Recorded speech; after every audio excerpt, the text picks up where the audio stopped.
Hello everyone, welcome to the next step classes.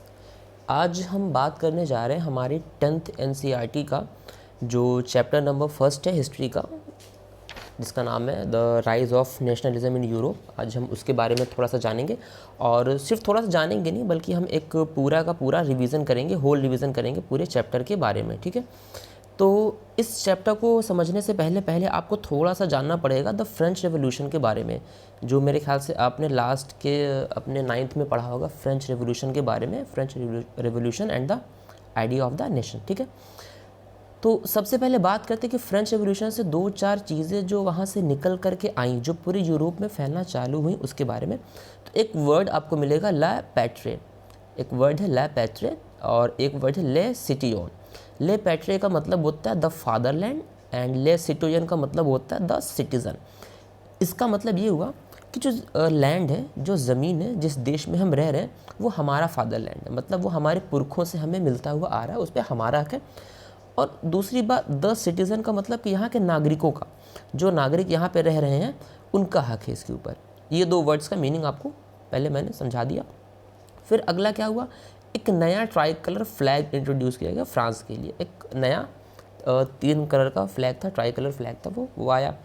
एक नया नई नेशनल लैंग्वेज यहाँ पे इंट्रोड्यूस करी गई जो फ्रेंच में था, क्योंकि फ्रेंच लैंग्वेज ही अब सब यहाँ पर बोलेंगे। एक नया नेशनल एंथम यहाँ पे लाया गया। देखिए क्या होता है ना, कोई भी चीज़ जब नई बनाई जाती है तो कोशिश ये रहती है कि जो भी उससे जुड़ी पिछली चीज़ें थी उनको ख़त्म करके सब कुछ नया किया जाए। नई लैंग्वेज हो, नया कल्चर हो और नया नेशनल एंथम वगैरह हो, एक नई पहचान बनाने के लिए कि पुरानी चीज़ों को भुला दिया जाए। दूसरी बात, एक स्टेट जनरल वहाँ पे फॉर्म करी गई थी, जो कि इलेक्शन के थ्रू अब गवर्नमेंट वहाँ पे चलेगी, इसके हिसाब से स्टेट जनरल जो थी। और क्या था, सेंट्रलाइज एडमिनिस्ट्रेटिव सिस्टम वहाँ बना दिया गया। पहले दिक्कत थी, कभी मोनार्क कभी कुछ, तो अब सिस्टम जो होगा वो सेंट्रलाइज्ड होगा कि सारा काम केंद्रीकृत तरीके से होगा, जैसे आजकल लगभग सारी कंट्रीज़ में होता है कि हर कंट्रीज़ हैं और हर कंट्री का अपना एक स्टेट होता है, एक राजधानी होती है, कि सारा जो कंट्रोल होगा, सारा पावर होगा वो राजधानी में सारा रहेगा। Uniform system of weight and measures की बात करी गई थी। वेट एंड मेज़र्स की पूरे फ्रांस में जो है वेट और मेज़र, जो भी नाप तौल में चीज़ें यूज़ होंगी वो सारी की सारी यूनिफॉर्म रखी जाएंगी, ताकि किसी को ज़्यादा दिक्कत ना हो बिज़नेस वगैरह करने, बिज़नेस को आगे बढ़ाने के लिए इन चीज़ों के बारे में कहा गया। और क्या था, national sentiment spread in France army. जो फ्रेंच आर्मी थी उनके अंदर नेशनल सेंटिमेंट, एक राष्ट्र की जो भावना थी, वो बहुत ज़्यादा जागृत कर दी गई। जैसे कि हर देश में आप देखते होंगे वहाँ की जो आर्मी होती है तो उनको बार बार इस चीज़ का एहसास दिलाया जाता है, देशभक्ति के बारे में। तो ये दो चार बैकड्रॉप वाली बातें थी जो आपने फ्रेंच रेवोल्यूशन से निकल करके बाहर आई थी। तो इसके बाद में एक अगला टॉपिक हमारा आ रहा है नेपोलियनिक कोड ऑफ 1804। देखिए पहली बात कि जो भी चीज़ आज आप पूरा देखने जा रहे हैं, इस पूरे वीडियो में हम जो बात करने जा रहे हैं वो पूरे के पूरे चैप्टर का एक रिवीजन हम एक बार में करने जा रहे हैं। पूरा रिवीजन है और शॉर्ट फॉर्म में है, बहुत जल्दी जल्दी इसको करने की कोशिश करी जाएगी। चैप्टर तो बहुत बड़ा है बट कोशिश है जल्द से जल्द इसको ख़त्म किया जाए। तो सिविल कोड के नाम से भी जानते हैं, नेपोलियनिक कोड ऑफ 1804 या सिविल कोड ऑफ 1804 के नाम से इसको जाना जाता है। एक्चुअली नेपोलियन जब यहाँ पे फ्रांस में जब आया तो नेपोलियन ने क्या किया था ना, कुछ इसने रूल्स नए लेकर के आए थे, कुछ चेंज करा था, कुछ पुराने रूल हटाए थे, कुछ नए लेकर के आए थे। तो जो चेंजेस थे उसी को नेपोलियन कोड ऑफ 1804 कहते हैं। कोड का मतलब आप समझ लीजिए कि कानून, लॉ, ठीक है, उसको कोड कहते हैं। सिविल कोड मतलब नागरिकों से जुड़ा हुआ था, सिविलियन से जुड़ा हुआ था। पहला क्या था, एबोलिशमेंट ऑफ फ्यूडलिज्म।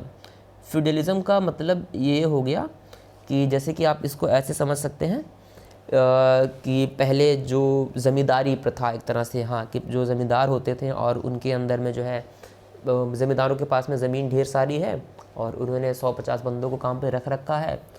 उनके बंदे काम कर रहे हैं, सारे गरीब जो पीजेंट वगैरह हैं वो काम कर रहे हैं और ज़मींदारों को सारा पैसा मलाई बैठे बैठे मिल रही खाने को। इस चीज़ को ख़त्म किया गया इस सिविल कोड के ज़रिए से।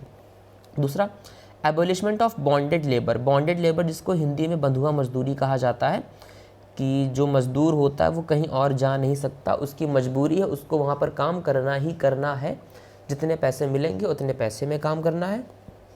मतलब वो अपनी मर्ज़ी से अपने मर्ज़ी का मालिक वो नहीं है।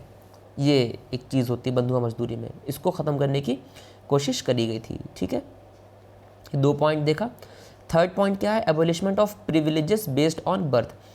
जैसे कि एक बात होती ना कि राजा का बेटा राजा बनेगा, उस चीज़ को ख़त्म किया। प्रिविलेजेस, कुछ लोग जो चांदी का चम्मच मुंह में लेकर के पैदा हो रहे थे, तो उन्हें बिना कुछ किए बैठे बिठाए सारी चीज़ें मिल रही थी। मान लीजिए किसी अमीर आदमी का कोई बेटा या बेटी है, उसके पास में बहुत ढेर सारी ज़मीन है, तो अब उसे बिना मेहनत किए ज़मीन मिल गई है, उसकी ज़मीन पे गरीब मज़दूर वगैरह लोग काम कर रहे हैं और वो बैठ के आराम से खा रहा है। तो ऐसे जो बर्थ प्रिविलेजेस थे उनको ख़त्म करने की कोशिश करी गई। अगला क्या है, improvement of transport and communication system. देखिए, अब किसी भी कंट्री की अगर आप ग्रोथ चाहते हैं तो 2 चीज़ें वहाँ बहुत ज़्यादा मजबूत होनी चाहिए। पहला ट्रांसपोर्टेशन, दूसरा कम्युनिकेशन। बिकॉज आप कोई भी कंट्री हो तो अगर आप ग्रोथ कब होगी, जब आपके पास ज़्यादा से ज़्यादा फैक्ट्रियाँ होंगी तो आपकी ग्रोथ ज़्यादा अच्छी होगी। तो अब अगर आप कहीं फैक्ट्री लगाएंगे तो फैक्ट्री लगाने के लिए आपको रॉ मटेरियल चाहिए। पहले तो फैक्ट्री इस्टेब्लिश करने के लिए आपको सामान चाहिए ढेर सारा, वो आप कहीं से लेकर के आएंगे। दूसरी बात, फैक्ट्री आपने लगा दी तो रॉ मटेरियल आपको चाहिए। तो रॉ मटेरियल आप कैसे लेकर के आओगे, आपके पास में एक अच्छा ट्रांसपोर्टेशन होना चाहिए। Second thing, communication system. Communication भी ज़रूरी है। कम्युनिकेशन क्यों ज़रूरी है, कंट्री में कुछ भी दिक्कतें अगर आती हैं, अच्छा बुरा कुछ भी हालात ऐसे पड़ते हैं, तो जब आपके पास कम्युनिकेट करने के लिए एक प्रॉपर मीडियम होगा कि जल्द से जल्द आप कम्युनिकेट कर सकें। मान लीजिए आपके बॉर्डर पे किसी पड़ोसी देश ने हमला कर दिया, तो आप जब आपका कम्युनिकेशन अच्छा होगा तभी आपको तुरंत इस बारे में पता चलेगा, तुरंत फिर आप अपनी आर्मी भेजोगे या जो भी आपको वहाँ पे प्लान करने होंगे वो आप फिर कर पाओगे। अगर आपको पता ही न चले, वो पता चला आपकी कंट्री में आधे से ज़्यादा अंदर घुस आए हैं, तो फिर आप उस चीज़ को फिर दिक्कत हो जाएगी ना आपके लिए। एक बहुत ही इंपॉर्टेंट पॉइंट जो अगला आ रहा है, इक्वलिटी बिफोर लॉ। देखिए, हमारे भारत का संविधान जब बना तो बहुत सारी चीज़ें थी जो हमने अलग अलग कंट्रीज से उठा ली, लेकिन इन्होंने उस चीज़ को कमाया है, बनाया है, खुद प्रोड्यूस करा। उसमें से एक चीज़ है इक्वलिटी बिफोर लॉ। इसका मतलब कानून की नज़र में सब बराबर है, अमीर हो, गरीब हो, राजा हो, रंक हो, कोई भी हो, तो कानून की नज़र में सब बराबर है। अगर एक गरीब आदमी को चोरी के लिए जो सज़ा मिलेगी, वही सज़ा एक अमीर आदमी को भी सेम दी जाएगी उस चोरी के लिए। किसी को इस चीज़ का फ़ायदा नहीं मिलेगा किसी भी सज़ा में कि वो गोरा है या काला है, अमीर है या गरीब है। ये कुछ पॉइंट्स थे। अच्छा, अभी जो हमने पॉइंट्स देखे ये गुड पॉइंट्स थे। अभी हम देखने जा रहे हैं 2-4 bad points of Napoleon code. कुछ चीज़ें ऐसी थी जो अच्छी नहीं थी अभी के हिसाब से। पहला पॉइंट जो है वो है सेंसरशिप। सेंसरशिप का मतलब समझते हैं आप लोग। देखिए, सेंसरशिप का मतलब ये होता है, फॉर एग्जांपल कि हाँ, आपने सुना होगा एक सेंसर बोर्ड होता है जो मूवीज़ को सेंसर करता है। मतलब कि मूवी रिलीज़ होने से पहले उस सेंसर बोर्ड को दिखाई जाती है, वो सेंसर बोर्ड उस मूवी को देखता है, वो बताता है कि इस मूवी में ये सीन आपत्तिजनक है, मतलब ये सीन हमें नहीं दिखाने चाहिए, इससे कुछ सेंटिमेंट्स हर्ट हो सकते हैं या कुछ गलत मैसेज जा रहे, इन सब तरह की चीज़ें होती है, तो उसको बोलते हैं सेंसर करना। तो इसने सेंसरशिप जो लगाई वो इन चीज़ों पे थी कि कौन सी न्यूज़ लोगों के सामने पहुंचेगी अखबार के ज़रिए से, जैसे भी। अब सेंसरशिप कोई क्यों करेगा, सेंसरशिप एक ही रीज़न से करेगा, जब वो ये चाहता होगा कि सरकार की बुराइयां लोगों तक ना पहुंचे, सिर्फ और सिर्फ अच्छी बातें ही लोगों तक पहुंचे, इसलिए वो सेंसरशिप करेगा कि कोई भी न्यूज़ प्रिंट होने से पहले दिखाई जाएगी, हम उसको देखेंगे, हम उसमें से बताएंगे कितना सामने पब्लिक के सामने जाना चाहिए, कितना नहीं जाना चाहिए। ठीक है। Second point, no voting rights for women. इसमें वुमेन्स के वोटिंग राइट के लिए कोई बात नहीं करी गई थी। वुमेन को वोट डालने का अधिकार है नहीं है, इस बारे में कोई बात नहीं करी गई थी। अब पूरा का पूरा अधिकार होता है वुमेन्स के पास में वोट डालने का, लेकिन उस वक्त इस मामले में कोई बात नहीं करी गई थी, तो इसको बैड पॉइंट्स में रखा जा सकता है। इसी से मिलता जुलता एक और point, no rights in property for women. देखिए, आज के समय में क्या होता है ना, आज के समय में ये होता है कि कोई इंसान अगर है तो उसकी डेथ के बाद में उसकी प्रॉपर्टी पे जितना हक उसके बेटे का होता है, लड़के का होता है, उतना हक जो है लड़की का भी होता ही होता है। तो उसमें, लेकिन उसमें ये बात नहीं कही गई थी प्रॉपर्टीज़ के बारे में कि वुमेन्स को प्रॉपर्टी मिलेगी नहीं मिलेगी, क्या होगा। मान लीजिए किसी लेडी की किसी से शादी होती है, शादी के कुछ दिन बाद उसके हस्बैंड की डेथ हो जाती है, उसके हस्बैंड के पास में ढेर सारी ज़मीन थी। अब दिक्कत इस बात की है, उसके हस्बैंड की हो गई डेथ, अब उस वुमेन के पास, उस लेडी के पास में और कुछ नहीं है जिससे वो अपने परिवार का गुजारा कर सके। उसके मान लीजिए बच्चे होंगे तो उनको कैसे खिलाएगी पिलाएगी, कैसे करेगी। अगर उसके पास में ज़मीन रहेगी तो वो ज़मीन पे खेती कर सकती है, कुछ भी करके वो कुछ उगा सकती है, कुछ प्रोडक्टिव कर सकती है। बट अगर उनको ज़मीन नहीं मिलेगी, उसके हस्बैंड की डेथ के बाद वो ज़मीन उसके भाइयों को चली जाएगी या भतीजों को या किसी और को, उसे नहीं मिलती तो दिक्कत है फिर। तो इसको बैड पॉइंट में इसलिए रखा गया। और एक बैड पॉइंट और यहाँ पे कह सकते हैं, force people to join army, ज़बरदस्ती लोगों को आर्मी में ज्वाइन कराया। अब ये अपने अपने विचार हो सकते हैं, क्योंकि आर्मी तो आपको चाहिए, जाहिर सी बात है। अगर आपको अपने सिक्योरिटी मजबूत रखनी है तो आपको अपनी आर्मी को मजबूत रखना पड़ेगा। तो आर्मी मजबूत रखने के लिए आप क्या करेंगे, आप लोगों को प्रेरित करेंगे। कभी कभी कुछ ये जो चीज़ें होती है प्रेरित करने से ऊपर निकल जाती है, फोर्सफुली भी हो जाता है। तो force people to join army, कि लोगों को फोर्स किया कि नहीं आप आओ और आर्मी ज्वाइन करो और हमारे देश की रक्षा करो। तो ऐसा थोड़ा गलत माना गया, ठीक है। तो ये टॉपिक तो हमारा हो गया, नेपोलियन कोड्स के बारे में हमने देख ली, एक एक वर्ड्स के मीनिंग हमने जो है देख ली। थोड़ा सा आगे बढ़ते हैं। पहला अब जो टॉपिक आ रहा है इसका नाम है the making of nationalism in Europe की। अब ये चीज़ पूरे यूरोप में कैसे फैली उसके बारे में, ये तो जो चीज़ें देखी फ्रांस में हुआ, फ्रांस के ऊपर क्या इफेक्ट पड़ा उसके बारे में था। अब हमें पूरे यूरोप के बारे में देखना है थोड़ा सा, ठीक है। अब देखिए, यूरोप की सोसाइटी को अगर देखेंगे तो दो तरह के लोग वहाँ मेनली थे। एक जिनको ओल्ड क्लास कह सकते हैं, दूसरे जिनको न्यू क्लास। ओल्ड क्लास का मतलब वो लोग जो पुराना सिस्टम चला आ रहा था वो चाहते थे कि वैसा का ऐसा चलता रहे। न्यू क्लास जो थी वो चाहती थी कि चीज़ें बदलें। अब देखिए, पुराना सिस्टम क्या चल रहा था, पुराना सिस्टम जो था वो था मोनार्की का। मोनार्क आप समझते होंगे, मोनार्क का मतलब कि एक राजा होगा और सारा उसके हिसाब से चलेगा, राजा का बेटा राजा बनेगा, राजा जैसे चाहे चीज़ों को जब चाहे बना सकता है, बदल सकता है, ये सारी चीज़ें, ठीक है।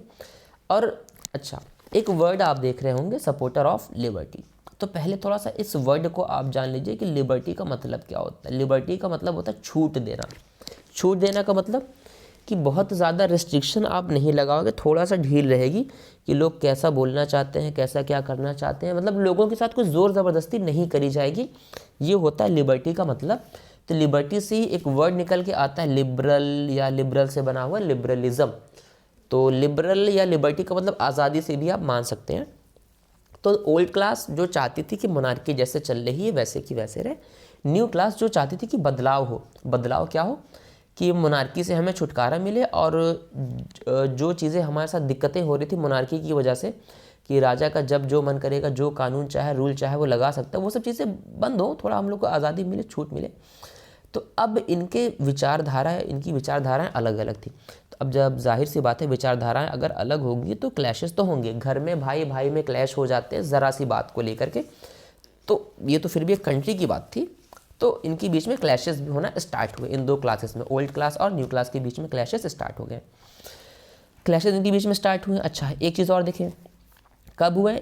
मिड 18th सेंचुरी में पूरे यूरोप में होना स्टार्ट हुए। कब हुए? मिड 18th सेंचुरी में पूरे यूरोप में। अच्छा, एक चीज़ और यहाँ पे लिखिए, no existence of nation state. तो पहले एक चीज़ यहाँ से आपका एक नंबर में सवाल आ सकता है, या शॉर्ट में, या जैसे भी आ सकता है कि नेशन स्टेट क्या होता है। नेशन स्टेट क्या होता है? आप लोग को पता है नेशन स्टेट क्या होता है? मैं बताता हूँ। देखिए, एक होता है नेशन, ठीक है। नेशन का मतलब ये होता है कि कोई राष्ट्र, जो हम हिंदी में कह लेते हैं राष्ट्र, मतलब एक ज़मीन का टुकड़ा, एक ज़मीन का एरिया है कि हाँ यहाँ से बाउंड्री है, इस बाउंड्री के अंदर जो एरिया है ये कंट्री है। कंट्री का नाम रख दिया, ये रशिया है, ये फ्रांस है, ये नेपाल है, चाइना है, इंडिया है, अफ़गानिस्तान है, जो भी कंट्री का नाम आप रख सकते हैं, ठीक है। तो वो ज़मीन के टुकड़े को हम नेशन कह सकते हैं। बट नेशन स्टेट का मतलब ये होता है कि एक वहाँ का प्रॉपर कल्चर हो, इस कल्चर से उसको जाना जाए। फॉर एग्ज़ाम्पल, अगर आप किसी दुबई के इंसान को देखेंगे तो आप उसकी बोली, उसके पहनावे, उसके हाव भाव को देख करके आप ये बता सकते हो कि ये इंसान दुबई का आया हुआ है। आप किसी चाइना के इंसान को देखेंगे, उसकी बातचीत तरीक़ों को देख करके आप बता सकते हो। तो जब आपके नेशन के साथ में कल्चर, लैंग्वेज, ये चीज़ें जुड़ जाती है तो फिर नेशन स्टेट कहलाने लगता है। तो उस वक्त कोई नेशन स्टेट नहीं था वहाँ पर, ठीक है, कोई नेशन स्टेट वहाँ पर नहीं था। और दूसरी बात, जो बड़ी बड़ी कंट्रीज़ हैं, large countries were divided into small kingdom. For example कि भी आप आगे देखेंगे, जर्मनी जैसी एक बड़ी कंट्री थी, तो जर्मनी एक पूरा नहीं था, ये छोटे छोटे किंगडम्स में बटा हुआ था, अलग अलग स्टेट्स थे। तो उनको मिला करके कैसे बनाएगा ये भी हम आगे देखेंगे। यूनिफिकेशन ऑफ जर्मनी, इटली और इंग्लैंड वगैरह, ये 3 चीज़ें उनको देखा जाएगा, ठीक है। तो देखिए कि कैसे ये चीज़ फ्रांस से निकल करके ये चीज़ कैसे आगे बढ़ी। आग फ्रांस में लगी और फिर जंगल में जैसे आग फैलती पूरे यूरोप में आग ये फैलने लगी, ठीक है। तो अच्छा, अभी तक हमने ये देखा कि making of nationalism in Europe की, यूरोप में नेशनलिज्म स्टार्ट कैसे होने लगा, क्यों हुआ, क्या रीज़न थे। पहली बात, एक बार फिर से रिवीजन करते छोटा सा। पहली बात कि जो 2 क्लासेज यहाँ पे बनी हुई थी, ओल्ड क्लास न्यू क्लास, इनके बीच में क्लैश होना स्टार्ट हो गया था। कब हुआ था? 18th सेंचुरी के मिड में पूरे यूरोप में धीरे धीरे होने लगा। और क्या, कोई नेशन स्टेट का एग्जिस्टेंस नहीं था। लोगों को धीरे धीरे इस बात का एहसास होने लगा कि हमारा कोई एक वैल्यू होनी चाहिए, एक नेशन स्टेट, एक पहचान होनी चाहिए हमारी। वो कैसे होगी? नेशन स्टेट से होगी। और दूसरी बात कि कंट्रीज़, जो बड़ी बड़ी कंट्रीज़ थी, वो अलग अलग छोटे छोटे किंगडम्स में डिवाइडेड थी। तो धीरे धीरे उन्हें इस बात का एहसास होने लगा, नीड होने लगी कि नहीं, अब हमें एक होना है। अगर हम आगे सर्वाइव करना चाहते हैं, ग्रो करना चाहते हैं, हमें एक होना पड़ेगा। उसके बारे में हम आगे देखेंगे, ठीक है। अब बारी आती है सोसाइटी ऑफ यूरोप के बारे में। यूरोप की सोसाइटी उस टाइम पे कैसी थी? अब देखिए, 2 क्लास, जैसे कि पिछले में ओल्ड और न्यू क्लास थी, ऐसे यहाँ पे 2 क्लास कह सकते हैं। एक जो थी हमारी वो एलीट क्लास थी और एक थे हमारे पुअर पीपल। जो एलीट क्लास थे वो एरिस्टोक्रेसी के फेवर में थे। एरिस्टोक्रेसी मतलब वही, एरिस्टोक्रेसी का मतलब कि पहले जान लीजिए एरिस्टोक्रेट किन्हें कहते हैं। फॉर एग्जांपल, कोई एक राजा था, तो अब राजा के कुछ दरबारी, चलिए मान लीजिए एग्जांपल के तौर पर एक नाम ले लेते हैं, ऐसे अपने मन से ले रहा हूँ, कुछ विचारधारा दिमाग में मत बनाइएगा, कि अकबर की बात करते हैं। आपने सुना होगा अकबर के दरबार में मंत्री वगैरह हुआ करते थे, बीरबल थे उनके वहाँ पर। तो अब राजा कोई भी डिसीजन अगर अपनी प्रजा के लिए लेगा, किससे पूछेगा? अपने मंत्रियों से पूछेगा। वो अपने मंत्रियों से पूछेगा, मंत्री जो कहेंगे हो जाएगा, ठीक है। मंत्री बनाए किसने? मंत्री राजा ने बनाया। मंत्री किसी इंसान से पूछ के तो बनाया नहीं कि अपनी प्रजा से पूछ करके। तो मतलब ये कि कुल मिला के 15-20 लोग ऐसे जो पूरे कंट्री को कंट्रोल करते थे। मान लीजिए राजा हो गया, मंत्री हो गए, और प्लस देश के जो अमीर अमीर लोग हुआ करते थे, जो राजा को या राज्य को ढेर सारा पैसा भर भर के देते थे, तो राजा उनकी बात मानेगा। अब वो राजा को देते हैं पैसा, राजा उनकी बात मानेगा, तो राजा क्या करेगा? जो लॉ बनाएगा, जो कानून बनाएगा, वो उनके हिसाब से बनाएगा ना।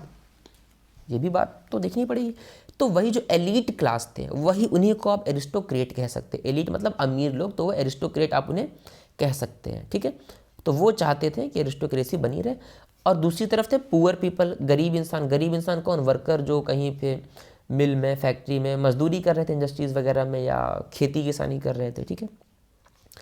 अब देखिए, खेल यहाँ शुरू ये होता है, एक बहुत अमीर, एक बहुत गरीब। धीरे धीरे rise of middle class. Rise of middle class क्या हुआ? इंग्लैंड में 1750 के आसपास में हुआ इंडस्ट्रियल रिवोल्यूशन। इंडस्ट्रियल रिवोल्यूशन हुआ। अब इंडस्ट्री लगी, तो इंडस्ट्री जब लगाई गई, तो इंडस्ट्री में काम करने के लिए आपको 2 तरह के लेबर चाहिए, एक स्किल्ड वर्कर, एक अनस्किल्ड। देखिए, एक तो इंडस्ट्री का मालिक हो गया। इंडस्ट्री का मालिक कौन हुआ? वो एरिस्टोक्रेट हो गया। एक अमीर आदमी, एरिस्टोक्रेट इंसान जो था, वो इंडस्ट्री का मालिक था। फिर दूसरी बात आती है कि इंडस्ट्री अगर आप लगाओगे, आपको वर्कर चाहिए। आपको 2 तरह के वर्कर चाहिए। पहले वो जो एकदम मजदूरी वाला काम करेंगे, कि सामान उठाना, रखना, पहुंचाना, ये वो सब, धक्का देना, जो भी। दूसरे वो जो कुछ मशीनों पे काम करेंगे, कुछ कंप्यूटर्स अगर आए बाद में, उन पे काम करें, कुछ नई मशीनें, कुछ सीखा उसके बारे में।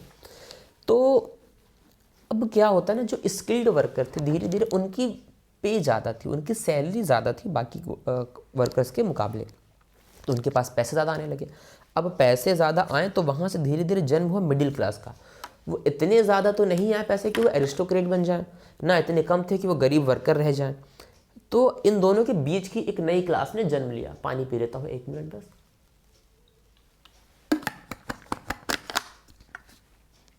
तो इसका बड़ा इफेक्ट पड़ा। अब गरीब आदमी के पास तो पैसे नहीं थे, बिल्कुल भी नहीं उसके पास में। अगर वो आज मान लीजिए गरीब आदमी अगर आज फैक्ट्री में काम करने नहीं जाएगा, तो रात में उसके घर खाना नहीं बन पाएगा, चूल्हा नहीं जल पाएगा। बट जो मिडिल क्लास था, उसके पास में पैसे थोड़े ठीक ठाक थे, मतलब एक सेविंग थी उसके पास में, कि अगर वो 10 दिन फैक्ट्री नहीं जाएगा, 1 महीना फैक्ट्री नहीं जाएगा, तो उसके घर में कोई दिक्कत नहीं, खाना बन सकता है, वो आराम से मैनेज कर लेगा। तो अब रिवोल्यूशन कौन करेगा? क्रांति कौन लाएगा? भूखे पेट तो क्रांति आना बहुत ही मुश्किल सी बात है। कितने दिन आप फैक्ट्री में हड़ताल कर सकते हैं? मुश्किल से मुश्किल 1 या 2 दिन। लेकिन अगर आपके घर भरे हुए हैं, तो आप महीना भर भी फैक्ट्री नहीं जाएंगे तो मालिक को एहसास होगा कि नहीं दिक्कत हो रही है। तो मिडिल क्लास का एक बहुत बड़ा रोल रहा है रिवोल्यूशन को लाने में। अब जो मिडिल क्लास थे इनको लगा कि नहीं भैया मामला तो गड़बड़ है थोड़ा सा। Middle class wanted equality, middle class को चाहिए थी कि इक्वलिटी होनी चाहिए। क्या होनी चाहिए? इक्वलिटी होनी चाहिए। मिडिल क्लास ने कहा नहीं भैया हमको इक्वलिटी ला करके दो, ठीक है, क्योंकि इनके पेट भरे थे, इनके पेट भरे हुए थे, ये इस बात को बोल सकते थे। गरीब आदमी बोलेगा उसे लात मार के भगा दिया जाता है कि भाग यहाँ से जाके काम कर, इक्वलिटी लाने की बात कर रहा है, पहले अपने घर में आटा लाने की सोच। लेकिन मिडिल क्लास थोड़ा सा ऊपर था। अच्छा, और क्या चाहते थे मिडिल क्लास ने? क्या क्या कहा मिडिल क्लास ने? कहा भैया पहली बात हमको चाहिए इक्वलिटी। हमको क्या चाहिए? इक्वलिटी। दूसरी बात हमको चाहिए नेशनल यूनिटी। मिडिल क्लास ने दो बातें कही कि हमको आप इक्वलिटी दीजिए, नेशनल यूनिटी दीजिए। दीजिए क्या? हमें खुद चाहिए, बनानी पड़ेगी। कैसे बना वही तो हमें देखना है। तीसरी बात ये चाहते थे लिबरलिज्म। लिबरलिज्म का मतलब होता है आज़ादी, फ्रीडम। अभी हमने ऊपर इस चीज़ को देखा था, लिबरलिज्म का मतलब होता है आज़ादी, फ्रीडम। ये तीन चीज़ें चाहते थे। क्या क्या चाहते थे? पहली बात ये चाहते थे इक्वलिटी मिल जाए, दूसरी बात नेशनल यूनिटी, तीसरी बात लिबरलिज्म या फ्रीडम। अब थोड़ा सा देखते हैं लिबरलिज्म क्या होता है, ये कितने तरह का होता है। मेन दो तरह के लिबरलिज्म की यहाँ पर बात करी जाएगी, ठीक है। अब देखिए थोड़ा सा इसे बढ़ा लेता हूँ मैं, ठीक है अब सही रहेगा।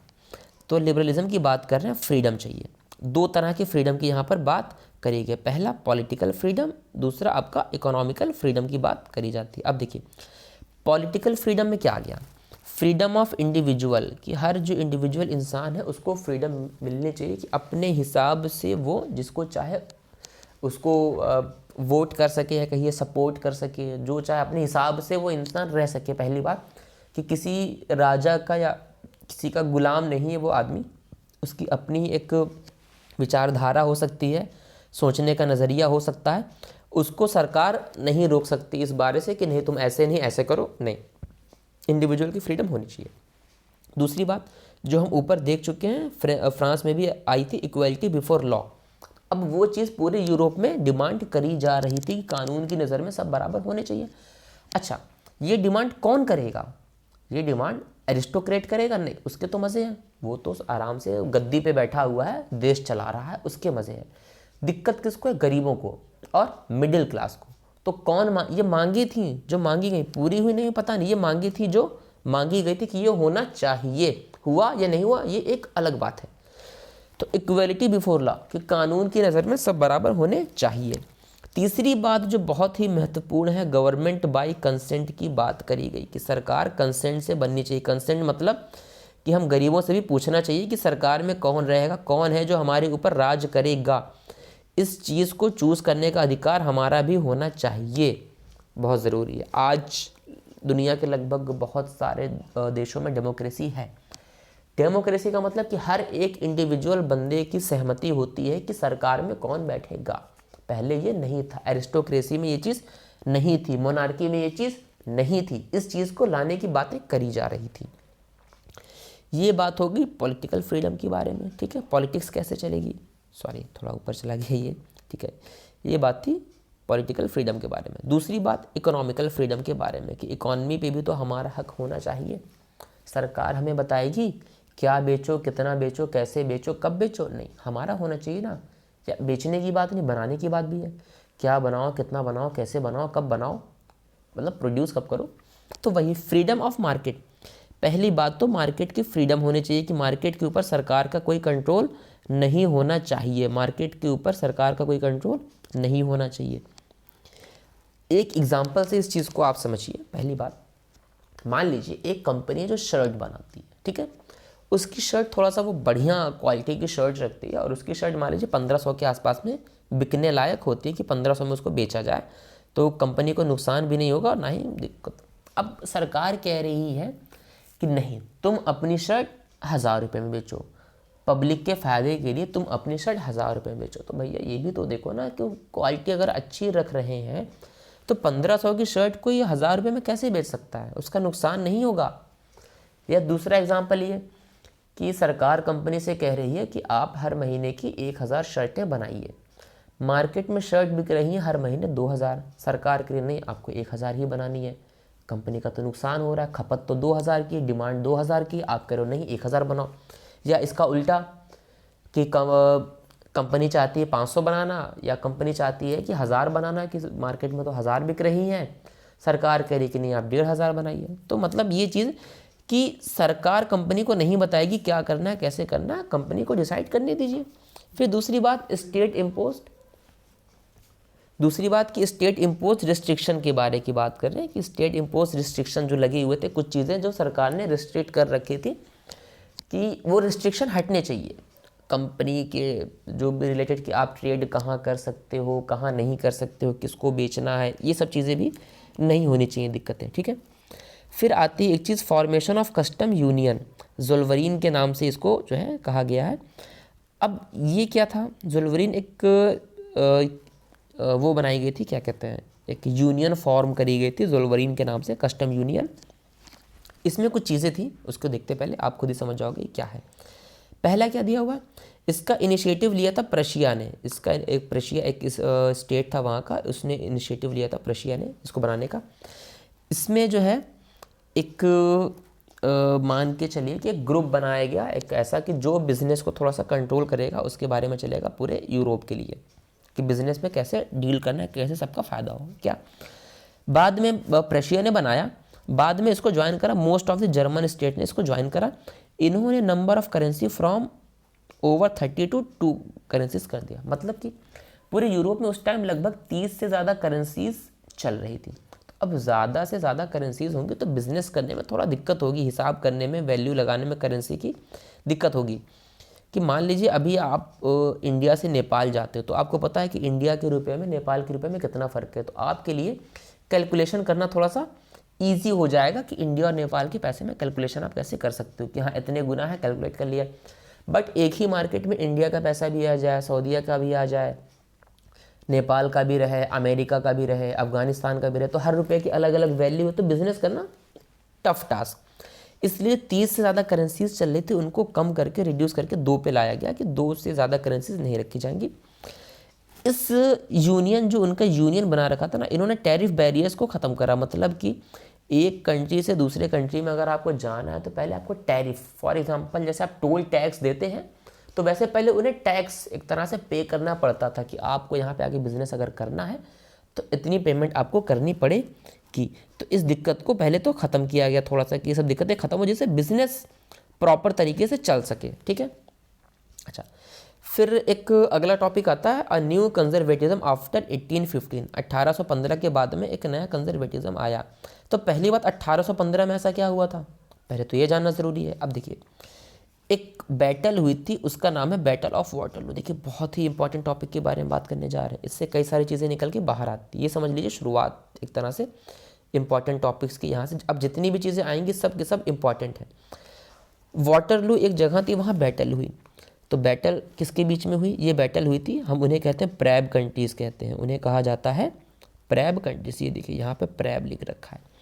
अब प्रैब का मतलब क्या है, थोड़ा सा इसे हटाता हूँ, 1 मिनट। अब आपको साफ दिख रहा होगा, ये भी हटाता हूँ। अब देखिए प्रैब का मतलब है, 4 नाम निकल करके आ रहे हैं। पी फॉर सॉरी कोई बात, देखिए क्या क्या अलग ही नखरे चल रहे हैं इसके। तो ठीक है, इधर आओ, इसे पहले इरेज करते हैं। हाँ ठीक है, ये पी फॉर प्रशिया। अभी आपने पीछे प्रशिया का नाम देखा, एक स्टेट था प्रशिया, ठीक है। आर फॉर रशिया, देखिए ध्यान रखिएगा, प्रशिया अलग है, रशिया अलग है। A for Austria, B for Britain. ये 4 कंट्रीज़ थी। इन चारों कंट्रीज़ ने मिलकर के बैटल ऑफ वाटरलू लड़ी थी। किसके अगेंस्ट लड़ी थी, नेपोलियन के अगेंस्ट लड़ी थी 1815 में। अब भैया ये तो जीत गए, प्रैब कंट्रीज जीत गए, नेपोलियन भाई हमारे हार गए, लॉस में चले गए। तो अब क्या हुआ, अब ये जीत गई। तो अब जो हमारी ये प्रैब कंट्रीज थी, ये सपोर्टर थी किस चीज़ की, ये थी कंजर्वेटिज्म की सपोर्टेड। कंजर्वेटिज्म का मतलब देखिए, कंजर्व वर्ड का मतलब सुरक्षित रखना, मतलब कोई चीज़ जो पहले से है उसको वैसे का वैसे रखना कि वो बिगड़ने ना पाए। पहले से क्या था, मोनार्की थी, पहले से क्या था, एरिस्टोक्रेसी थी। तो ये वो थे जो चाहते थे कि मोनार्की या एरिस्टोक्रेसी जो है वो बनी रहे, उसको ये ख़त्म नहीं होने देना चाहते थे, ये कोई चेंज नहीं लाना चाहते थे। चेंज लाना कौन चाह रहा था, मिडिल क्लास था, जैसे फ्रांस में आया था उसके आगे, ठीक है। ये चाहते थे, देखिए प्रेप countries are supporter of conservatism, ये कंजर्वेटिज्म के सपोर्ट थे कि जो चल रहा है चलता रहे। दूसरी बात, दे वांट ओल्ड ट्रेडिशन, की जो चीज़ें पहले से चलती आ रही हैं वैसे की वैसे चले, एरिस्टोक्रेसी वैसे की वैसे चले, कुछ उसमें बदलाव नहीं होना चाहिए। ये मोनार्की के सपोर्टर थे, पहले से क्या चल रहा था, मोनार्की, और ये ऑर्थोडॉक्स थे। ऑर्थोडॉक्स मतलब रूढ़िवादी, ठीक है। जैसे गांव में कहते हैं ना कि अरे रूढ़िवादी विचारधारा के हैं, कि फॉर एग्जांपल कि लड़कियों को स्कूल नहीं जाना चाहिए, या इस तरह के जो एग्जांपल होते हैं कि मतलब जो चीज़ पहले से चल रही वैसे कि वैसे उसको रहने दो, उसमें आपको बदलाव नहीं करना है, क्योंकि इसमें इनका नुकसान हो जाता ना। ये चाहते बस चलता रहे ऐसे ही, बदले ना कुछ, बदलाव तकलीफ दे होते हैं थोड़ा सा तुरंत के लिए। अच्छा, कोई भी युद्ध अगर होता है तो उस युद्ध समाप्ति की दो ही शर्तें होती हैं, वो युद्ध दो ही कंडीशन पे ख़त्म होगा। पहली बात, या तो उनमें से किसी एक तरफ के राजा की मृत्यु हो जाए, राजा सेनापति जो हो, या तो वो लड़ते लड़ते वो उसकी डेथ हो जाए, या उनके बीच में समझौता हो जाए। समझौता कौन करना चाहेगा, जो हार रहा होगा। समझौते में नुकसान किसका होगा, जो हार रहा होगा। मान लीजिए हमारे 1 लाख सैनिक थे, सामने वाले के भी 1 लाख सैनिक थे, वॉर स्टार्ट हुई, मेरे पास बचे 50,000 सैनिक, सामने वाले के पास है 70,000। मुझे दिख रहा है कि अब मैं धीरे धीरे कमज़ोर पड़ रहा हूँ और मैं हार जाऊँगा। तो इससे पहले कि मेरा और ज़्यादा नुकसान हो, मैं कहूँगा भैया समझौता कर लो, ट्रीटी कर लो हमारे साथ में। समझौते को नाम दिया जाता है ट्रीटी का।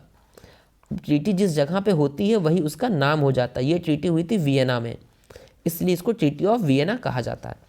अब किसके बीच में साइन हुई थी, ये साइन हुई थी प्रेप कंट्रीज और नेपोलियन के बीच में साइन करी गई थी ट्रीटी ऑफ वियना, ठीक है।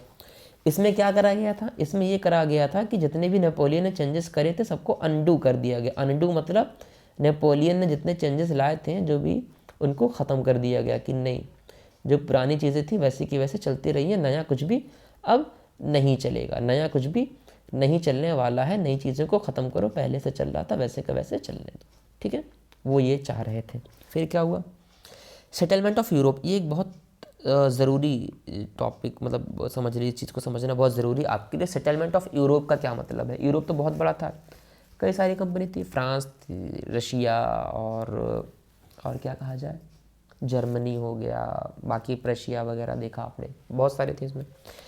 सेटलमेंट का मतलब कि बाउंड्रीज बना दी गई कि इस कंट्री की बाउंड्री इतनी है, ये कंट्री ऐसे रहेगी वैसे रहेगी। इसमें क्या हुआ था, फ्रांस की बाउंड्री को कम करने की कोशिश करी गई थी कि आपकी बाउंड्री यहाँ से, मतलब उनसे ज़मीनें छीन ली गई, थोड़ा सा आपकी जो है बाउंड्री यहाँ से यहाँ तक रहेगी, ये सब चीज़ें यहाँ पे थी, ठीक है।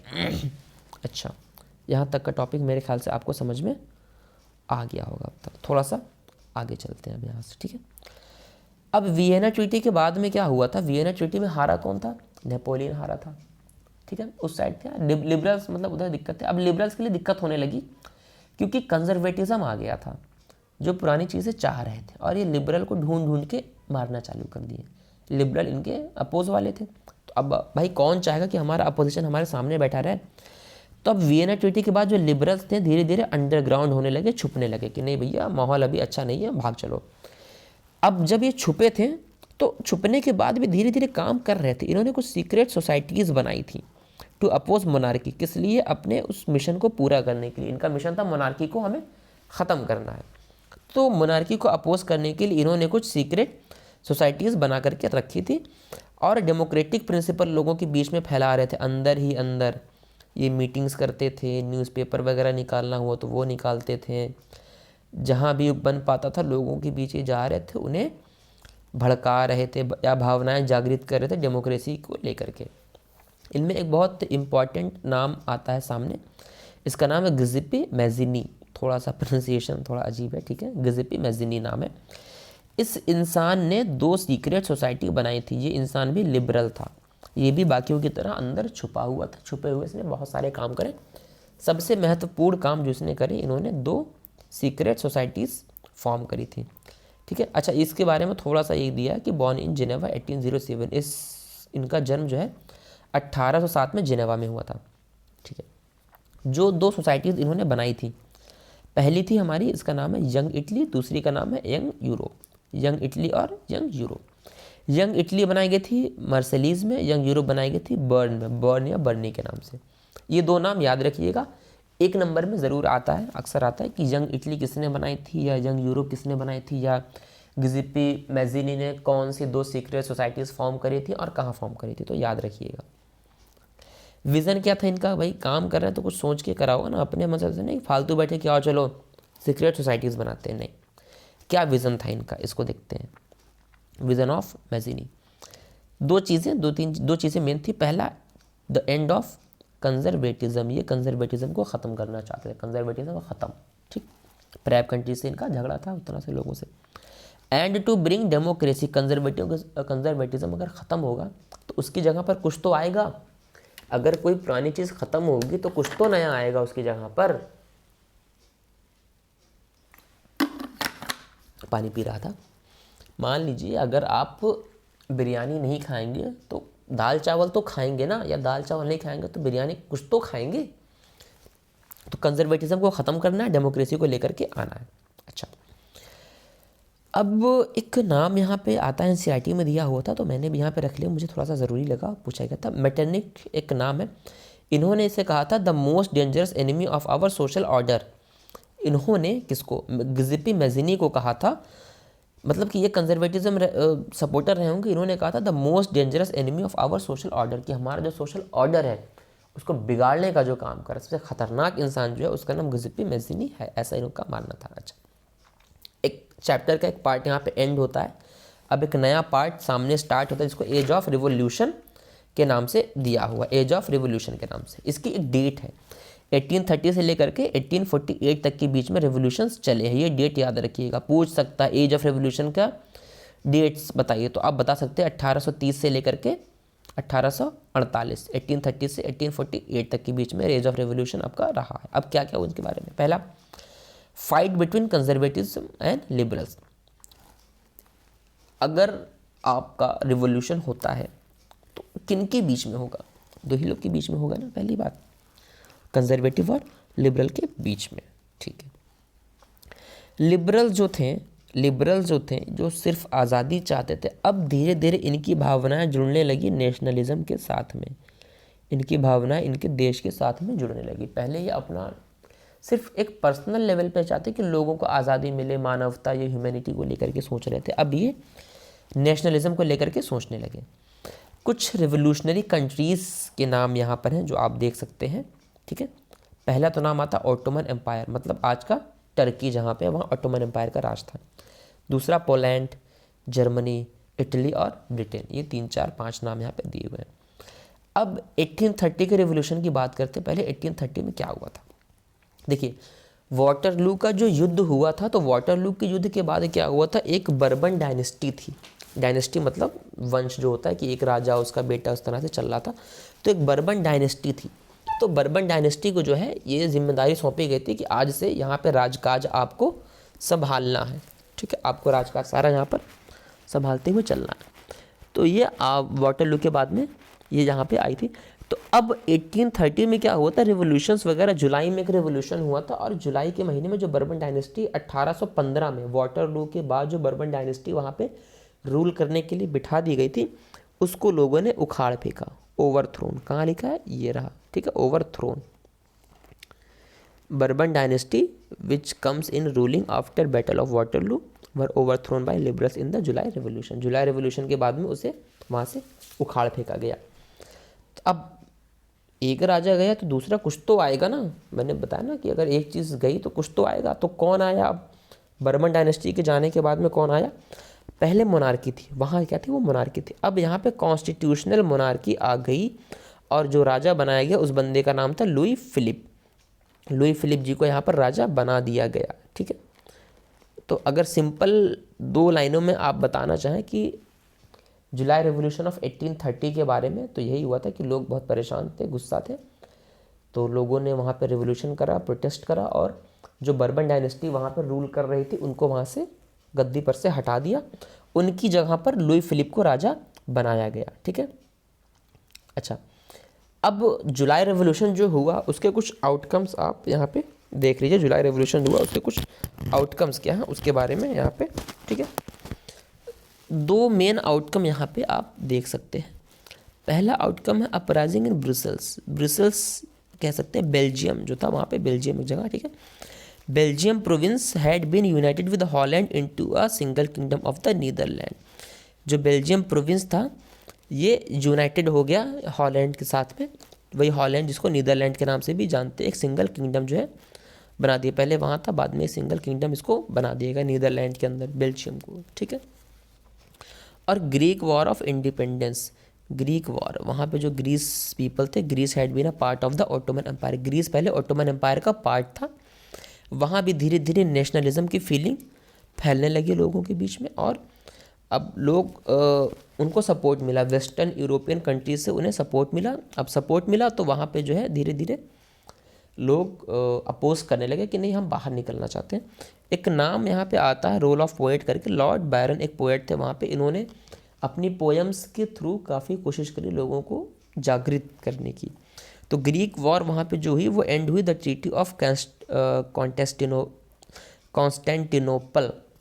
थोड़ा सा टफ एक वर्ड है, इसको हिंदी में कुस्तुनतुनिया कहते हैं, इंग्लिश में कॉन्स्टेंटिनोपल। ये वही टर्की वाली जो बात बताई हमने, टर्की जहाँ है वहाँ का एक शहर है कुस्तुनतुनिया, कॉन्स्टेंटिनोपल। तो वहाँ पे ट्रीटी हुई थी, उस ट्रीटी के हिसाब से ग्रीस जो है अलग कर दिया गया था, बाहर हो गया था इनके उससे। तो उसके बारे में, ठीक है, ये दो चीज़ें आपने देखी। फिर एक अहम वर्ड आता है, उसको बोलते हैं रोमांटिसिज्म। रोमांटिसिज्म ये वो नहीं है जो शाहरुख खान की फिल्मों में आपने देखा होगा, यश चोपड़ा की फिल्मों में देखा होगा, उससे ये चीज़ अलग है। इस रोमांटिसिज्म का मतलब है एक कल्चरल मूवमेंट। कल्चरल मूवमेंट कैसा? Which sought to develop a particular form of nationalist sentiment, ठीक है। ऐसा एक कल्चरल मूवमेंट जो लोगों के अंदर नेशनलिज्म की भावना को जगाए।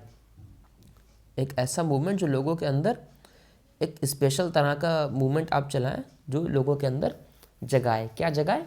नेशनलिज्म, राष्ट्रवाद की भावना है कि आप उठिए, अपने राष्ट्र के बारे में सोचिए, ठीक है। ये चीज़ पूछ सकता। अच्छा, ये जो डेफिनेशन यहाँ पे लिखी, आप चाहें तो इसका स्क्रीनशॉट भी ले सकते हैं। मैं इसको क्लियर कर देता हूँ, ठीक है। आप इसका स्क्रीनशॉट ले सकते हैं। ये आप अगर ऐसे कैसे लिख देंगे तो 1 नंबर या 2 नंबर में आएगा, तो आपको नंबर मिल जाएंगे। 2 नंबर में आएगा, थोड़ा सा आगे एक्सप्लेन कर दीजिएगा, बट ये डेफिनेशन 1 नंबर में तो आप पूरी की पूरी लिख सकते हैं। तो स्क्रीनशॉट आपने ले लिया होगा, आगे चलते हैं, ठीक है। अब कल्चर का क्या मतलब होता है? कहीं अगर कल्चर की बात करी जाए तो कल्चर का क्या मतलब? कल्चर में 3-4 चीज़ें आ सकती हैं। पहला, लैंग्वेज। कौन सी लैंग्वेज वहाँ बोली जाती है? अपने देश में, इंडिया में अलग अलग जगह पर अलग अलग तरह की लैंग्वेजेस बोली जाती हैं। बंगाल में बंगाली, पंजाब में पंजाबी, राजस्थानी, उड़िया, तमिल, मलयालम, हिंदी, भोजपुरी, बहुत सारी भाषाएं बोली, तो वो वहाँ का कल्चर है।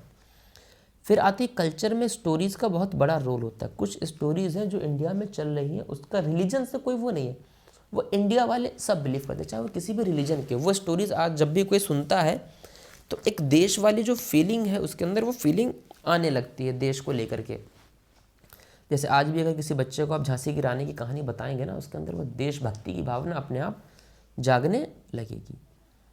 फिर स्टोरीज़ होगी, फिर फोक टेल्स, ये फोक टेल्स वही कहानी होगी, लोक कहानियाँ जो कही जाती है, पोएम्स हो गई, ये सब चीज़ों को मिला करके कल्चर बन जाता है। फिर एक नाम यहाँ पर आता है जॉन गटरफ्राइड। इनका नाम देख लीजिए, जॉन का। अब ये क्या था? ये who claim that true German culture was to be discovered among the common people. इनका ये कहना था कि नेशनलिज्म की जो फीलिंग है, जर्मनी के थे, इनका कहना था कि जो नेशनलिज्म की फीलिंग है, जो कल्चर की फीलिंग है, वो आप किसी के अंदर कहीं अंदर से ला के नहीं डाल सकते हो, वो उनके अंदर मौजूद है। हर इंसान के अंदर उसके कल्चर से जुड़ी फीलिंग मौजूद है। आपको बस उसको डिस्कवर करना है, आपको उसे बाहर निकालना है, खोज के बाहर लेकर के आपको आना है। लोगों के अंदर फीलिंग मौजूद है, ठीक है। इस चीज़ को नाम दिया गया दास वोक, कॉमन पीपल को नाम दिया गया दास वोक के नाम से, ठीक है। तो ये पूछ सकता है दास वोक क्या है, या फिर वोल्कजिस्ट क्या होता है। वोल्कजिस्ट एक वर्ड है, ये करते हैं, वोल्कजिस्ट एक वर्ड है, इसका मतलब ये होता है कि true spirit of nationalism, nationalism की जो ट्रू फीलिंग है उसी को वोल्कजिस्ट का नाम दिया गया है, ठीक है। थोड़ा सा आगे बढ़ते हैं। तो अभी आपने देखा कि 1830 में, 1830 में क्या हुआ था? लुई फिलिप को राजा बना दिया गया था। जो बर्बन डायनेस्टी थी उखाड़ के फेंक दिया गया। मोनार्की से कॉन्स्टिट्यूशनल मोनार्की आ गई थी। अच्छा, बीच में एक चीज़ मैंने एक्सप्लेन नहीं करी, मैं थोड़ा सा भूल गया। पीछे आपने एक वर्ड देखा होगा कॉन्स्टिट्यूशनल मोनार्की, इसका मतलब क्या होता है? देखिए, कॉन्स्टिट्यूशनल मोनार्की का मतलब ये होता है, कहाँ गया, ये रहा वर्ड। ये जो वर्ड आप देख रहे हैं यहाँ पे कॉन्स्टिट्यूशनल मोनार्की, इसका मतलब ये होता है कि मोनार्की तो रहेगी, राजा रहेगा, लेकिन एक संविधान के अंदर कुछ कानून होंगे जिसके हिसाब से राजा काम करेगा, अपनी मर्जी से नहीं। ठीक है, अपनी मर्जी से नहीं कि जो मन में आ रहा है कुछ भी करेगा। एक संविधान होगा, कुछ कॉन्स्टिट्यूशन होगा, कुछ लॉज होंगे जिनके हिसाब से वो चलेगा। अब देखते हैं कि 1830 से लेकर के 1848 के बीच में क्या हुआ। पहली बात, इकोनॉमिक हार्डशिप आई। कोई भी कंट्री जो होती है, अगर इकोनॉमी उसकी मजबूत है तो वो कंट्री मजबूत है, अदरवाइज दिक्कतें वहाँ पैदा होने लगती हैं। तो इकोनॉमिक हार्डशिप आ गई थी यूरोप में उस टाइम पे। ठीक है, 1830 से 1848 के बीच की बातें हो रही है। अब अगर इकोनॉमिक हार्डशिप आएगी तो क्या होगा? अनएम्प्लॉयमेंट बढ़ेगा, जाहिर सी बात है। इकोनॉमी अगर ख़राब होगी तो रोज़गार कहाँ से आएगा? जैसे कोरोना के टाइम पे आपने देखा होगा कि अपने देश में भी यही हुआ था, हार्डशिप काफ़ी आ गई थी, सारी फैक्ट्रीज़ बंद, इंडस्ट्रीज़ बंद, तो लोगों की नौकरियां भी चली गई थी। जो पहले से नौकरी पर थे उनको निकाल दिया गया और नए लोगों को तो नौकरी नहीं मिल पा रही थी, तो अनएम्प्लॉयमेंट बढ़ा। फिर दिक्कत एक और उसी में आ गई, ड्रॉट। ड्रॉट मतलब कि सूखा पड़ गया, फसल उतनी अच्छी नहीं होने पाई। तो फसल अच्छी नहीं होगी तो जो फूड ग्रेन्स थे उनके रेट बहुत ज़्यादा हाई हो गए, गेहूँ चावल बहुत महंगे हो गए, बहुत ज़्यादा महंगे हो गए। अब किसी भी कंट्री में दिक्कत तभी आती है जब वहाँ पे कमी पड़ती है। जैसे एक एग्जांपल देते हैं, मान लीजिए एक घर में 4 भाई हैं, ठीक है, चारों एक साथ काम करते हैं, चारों के पास में पैसे हैं, तो उन भाइयों के बीच में झगड़ा होने के चांस बहुत कम है। दिक्कत तब आती है जब किसी एक भाई के पास पैसे कम हो, तो फिर वो ये देखने लगता है कि दूसरे के पास पैसा ज़्यादा कहाँ से आ रहा है, मेरे पास क्यों नहीं है। फिर उससे जाएगा, हिस्से की बात करेगा, मुझे अपना हिस्सा चाहिए। ये सब दिक्कत, एक एग्जाम्पल दे रहा हूँ, ठीक है, ऐसे पर्सनली मत लीजिएगा कुछ। तो जब तक आपका पेट भरा रहेगा दिक्कत नहीं आने वाली। दिक्कत तब आएगी जब आपके पास में इकोनॉमी वगैरह लो होने लगी। अब लोगों को लगा कि यार कैसा राजा, इकोनॉमी तो ठीक से चला नहीं पा रहा है। तो अब लोग धीरे धीरे ऊब गए थे या परेशान हो गए थे। किससे? लुई फिलिप से भी। एक को हटाया दूसरे को लेकर के, लेकिन यहाँ भी कुछ खास अब लोगों को दिख नहीं रहा है। तो अब इनके अगेंस्ट भी प्रोटेस्ट होना स्टार्ट हो गया। किसके अगेंस्ट? राजा जो थे लुई फिलिप के अगेंस्ट भी प्रोटेस्ट करना लोगों ने स्टार्ट कर दिया और इनको भी हटा दिया गया था। हटा क्या दिया गया? खुद ही छोड़ के भाग गए थे। द मोनार्क लुइस फिलिप, देखिए, the monarch Louis Philippe was force to flee after the National Assembly has controlled the rule. Louis Philippe को हटा करके एक नेशनल असेंबली वहाँ पर आ गई थी। लोगों ने कहा कि तुम हटो, नेशनल असेंबली है वो देखेगी। जर्मन नेशनल असेंबली इसका नाम है। क्या नाम है? German National assembly. इसके बारे में 2-4 देखिए, एक ये चला गया, एक अहम टॉपिक यहाँ से स्टार्ट होने जा रहा है जो अलग से ऐसे आ सकता है। ठीक है, जर्मन नेशनल असेंबली के बारे में पूछेगा। ठीक है, पहली बात, इसको हटाते, थोड़ा सा इसने यहाँ कवर कर लिया। It granted suffrage to all adult above 21 years age. इस जर्मन नेशनल असेंबली का ये कहना था कि 21 साल से ऊपर के जितने भी लोग होंगे सबको वोटिंग के राइट्स दिए जाएंगे। ठीक है, दूसरी बात, guarantee of right to work. देखिए, अभी तक इसके पहले वुमेंस के पास में वोटिंग राइट्स नहीं थे। कई जगह पे ऐसा था कि जिसके पास में ज़मीन नहीं है उसके पास वोटिंग के राइट्स नहीं है, लेकिन यहाँ पे कहा नहीं, 21 साल से ऊपर जो होंगे सबको वोटिंग के राइट्स दिए जाएंगे। यूनिवर्सल एडल्ट फ्रेंचाइजी भी इस चीज़ को कहा जाता है। दूसरा इन्होंने क्या कहा? Guarantee to work for all, कि सबको जो है काम करने की गारंटी मिलेगी, कि सबको वर्क मिलेगा, सबको वर्क दिया जाएगा। सॉरी, ये गलत चूज़ कर लिया, सबको जो है वर्क मिलेगा, ऐसा इन्होंने कहा, वादा किया सबसे, guarantee of right to work. और क्या? Special workshop session for employment. जो बेरोज़गारी बढ़ गई थी उसको ख़त्म करने के लिए, रोज़गार को बढ़ाने के लिए ये कहा गया कि स्पेशल जो है वर्कशॉप सेशन चलेंगे। एक छोटी सी टाइमलाइन मैंने यहाँ पर बना रखी है, इसको आप देख सकते हैं। थोड़ा जूम करते हैं टाइमलाइन को। टाइमलाइन ये बना रखी है मैंने कि सबसे पहले क्या हुआ था, 1815 में बैटल ऑफ वाटरलू हुई थी। 1815 में बैटल ऑफ वाटरलू हुई थी। उसके हिसाब से प्रेप कंट्रीज जीत गई थी और नेपोलियन की हार हुई थी, तो बर्बन डायनेस्टी यहाँ पे रूल में आ गई थी और वो मोनार्की चल रही थी। क्या चल रही थी? मोनार्की चल रही थी। उसके बाद 1830 में जुलाई रेवोल्यूशन वगैरह चीज़ें हुई तो राजा लुई फिलिप को बना दिया गया, बर्बन डायनेस्टी भगा दी गई वहाँ से, और वहाँ पे क्या आ गई थी? कॉन्स्टिट्यूशनल मोनार्की आ गई थी। मोनार्की से चले तो कहाँ पहुँचे? कॉन्स्टिट्यूशनल मोनार्की में, मतलब कि इसे कहा जाता है कि आसमान से टपके और खजूर में अटके। फिर 1848 में जब इकोनॉमिक हार्डशिप काफ़ी आ गई थी तो फिर वहाँ पर एक नेशनल असेंबली बनाई गई।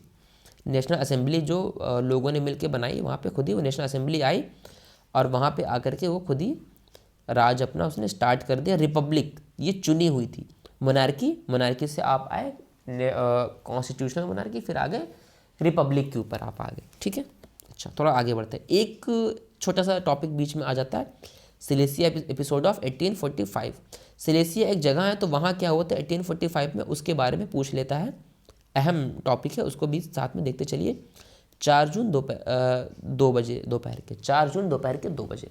अब टाइम एग्जैक्ट कैसे पता भैया, मैंने नहीं देखा, आपकी एनसीईआरटी में लिखा हुआ है। डेट दी है, डेट मैंने देखी, टाइम दिया, टाइम मैंने देखा है। 2 बजे हुआ, 3 बजे पता नहीं, एनसीईआरटी में लिखा तो आप भी 2 बजे लिख दीजिएगा। अब सिलेसियन वीवर्स थे वहाँ पे। वीवर्स मतलब बुनाई करने वाला, कपड़ा बनता था, बुनाई जो चल रही थी, तो वीवर्स मतलब मजदूर, उन्होंने करा था। तो कभी कभी ये वीवर एपिसोड ऑफ 1845 के नाम से भी आ सकता है, तो समझ जाइएगा, वीवर लिखा हो या वर्कर लिखा हो, जो भी एक ही बात है। इन्होंने जो है अपने मास्टर्स के खिलाफ में रिवोल्ट कर दिया था, बगावत कर दी थी। क्यों करी थी, कुछ तो रीज़न रहे होंगे। रीज़न क्या था, वेजेस को लेकर के, वही कि हमारे भाई हमारी सैलरी बढ़ाओ थोड़ा, इसी को लेकर के था। A large crowd of weavers marched in pairs up to the mansion of the contractor demanding higher wages. वो चाह रहे थे कि हमारे वेजेस बढ़ाए जाएं।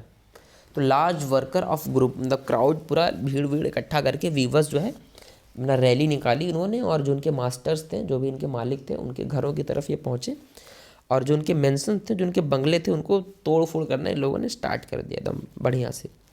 तो अब क्या हुआ, कॉन्ट्रैक्टर जो थे, कॉन्ट्रैक्टर या मालिक जो भी, उन्होंने आर्मी को बुलाया। अब भाई उन्होंने पावरफुल पैसे वाले बंदे, आर्मी बुलाई, आर्मी आई, फायरिंग वगैरह उन्होंने स्टार्ट कर दी।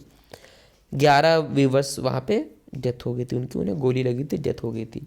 इसी चीज़ को जो है सिलेसिया से कहा गया। ये आउटकम ऑफ सिलेसिया आप कह सकते हैं कि क्या हुआ सिलेसिया एपिसोड में, क्या हुआ, आउटकम ऑफ सिलेसिया करके अगर पूछेगा तो आप बता सकते हैं। 2 चीज़ें आप मेन वहाँ पे ज़रूर से लिख दीजिएगा। पहला कि कॉन्ट्रैक्टर जो थे उन्होंने आर्मी बुलाई और आर्मी ने फायरिंग स्टार्ट कर दी और 11 वीवर्स की डेथ हो गई थी। देखिए, एक्सप्लेन करने के लिए तो बहुत कुछ है, लेकिन वक्त ज़्यादा नहीं है, कोशिश करना आज हमें चैप्टर पूरा एक ही बार में ख़त्म करना है, ठीक है। तो 1848 के रिवोल्यूशन की बात कर रहे हैं। पहला 1848 में रिवोल्यूशन हुआ था, तो क्यों हुआ था, पहला तो ये कि वाई रिवोल्यूशन। ये क्यों आ रहा है भाई, काम कर जा चल। हाँ, तो 1848 में रिवोल्यूशन क्यों हुआ था, पहला तो क्यों हुआ था। पहला, क्रिएशन ऑफ नेशन स्टेट। हम पहले ही आपको बता चुके हैं नेशन स्टेट क्या होता है, फ़र्क बता दिया। तो लोग ये चाहते थे कि एक नेशन स्टेट बनाया जाए, एक नेशन स्टेट बनाया जाए। अच्छा, ये रिवोल्यूशन किया किसने था, मिडिल क्लास ने किया था। एरिस्टोक्रेट कभी नहीं करेगा, लोअर क्लास के लिए करना मुश्किल है। लोअर क्लास करना चाहता है लेकिन बस में नहीं है उसके, ना इतनी ताकत नहीं है उसके पास कि वो कर सकता हो।